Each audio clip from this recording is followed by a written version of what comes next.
প্রিয় বন্ধুরা, এখন আমরা রয়েছি পেঁপের ভুঁয়ে।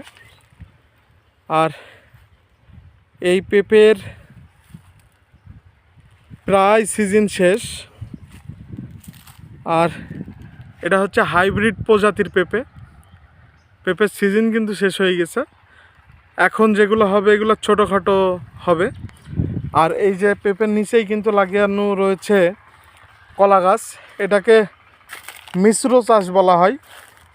পেঁপের গাছ হয়তো বা আর কিছুদিনের ভিতরেই কেটে ফেলবে, তারপরে কলা গাছ আপনার বড় হবে। এই যে দেখছেন পেঁপে। আর এই হাইব্রিড প্রজাতির পেঁপে কিন্তু অনেক বড় সাইজের হয়, কিন্তু এখন সিজন শেষ মুহূর্তে বলে হয়তো বা পেঁপের সাইজগুলো এরকম।